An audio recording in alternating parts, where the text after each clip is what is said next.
మావా ఇది షుగర్ అన్నావు, ఇది షుగర్ అన్నావు, మళ్ళీ ఇది కూడా షుగర్ అన్నావు. మరి ఇవన్నీ బంద్ చేసి ఏం తినాలి మా? మీరు వీటిని ఏం బంద్ చేయాల్సిన అవసరం లేదు, కాకపోతే ఇవి తినే విధానంలో కొంచెం చేంజ్ తీసుకురావాలి.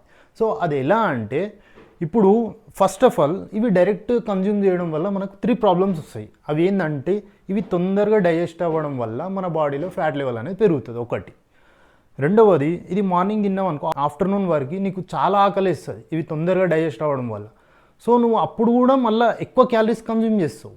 ఇంకొకటి, బాడీలో బ్లడ్ గ్లూకోజ్ లెవెల్ అనేది చాలా హైక్ అవుతుంది అనమాట ఇవి తినడం వల్ల. ఎందుకంటే ఇవి హై గ్లైసమిక్ ఫుడ్స్ అనమాట.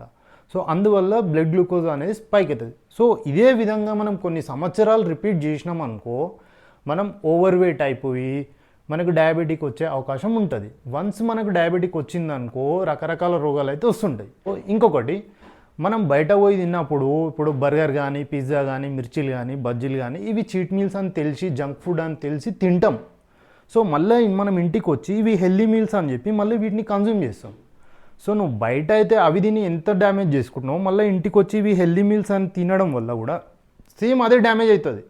సో అట్లా డ్యామేజ్ కాకుండా ఉండాలంటే మనం తినే విధానంలో కొంచెం ఒక చిన్న చేంజ్ తీసుకురావాలి. సో అదేంటంటే,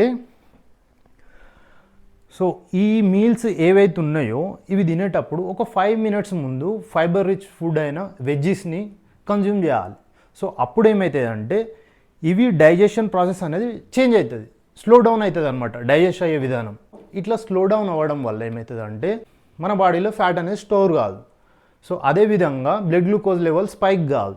సో అదేవిధంగా ఇట్లా డైజెషన్ స్లో డౌన్ అవ్వడం వల్ల మనం మార్నింగ్ తిన్నాం అనుకో, ఆఫ్టర్నూన్ వరకు కూడా ఇంకో మీల్ టైం వచ్చే వరకు కూడా మన స్టమక్ అనేది ఫుల్ ఉండి మనకి ఆకలి అనేది అంత కాదు, నార్మల్గా ఉంటుంది. సో ఆ టైంలో ఏం చేస్తాం, మనం తక్కువ క్యాలరీస్ కన్జ్యూమ్ చేసి మళ్ళీ నెక్స్ట్ మీల్కి వెళ్తాం, అక్కడ కూడా తక్కువ క్యాలరీస్ కన్జ్యూమ్ చేసి, సో ఇట్లా డే మొత్తం మెయింటైన్ చేస్తాం. సో ఇట్లా కన్సిస్టెన్సీగా మెయింటైన్ చేస్తూ లైఫ్ స్టైల్ని హెల్దీగా చేసుకోవచ్చు. సో మనం ఇట్లా చేయడం వల్ల ఏమైంది ఇప్పుడు, సో మనం ఏం చేసినాం, వీటి వల్ల వచ్చే అడ్వాంటేజెస్ని తీసుకొని డిసడ్వాంటేజెస్ని జీరో చేసినాం. సో దేనివల్ల, జస్ట్ మనం ఫైబర్ యాడ్ చేసుకోవడం వల్ల. సో ఇదొక్క చిన్న చేంజ్ చేయడం వల్ల చాలా పెద్ద ఇంపాక్ట్ ఉంటుంది అనమాట. సో మీరు కూడా మీ లైఫ్ స్టైల్లో యాడ్ చేసుకోండి. ఐ హోప్ అర్థమైంది అనుకుంటా. నెక్స్ట్ వీడియో చూద్దాం. అంతవరకు బాయ్.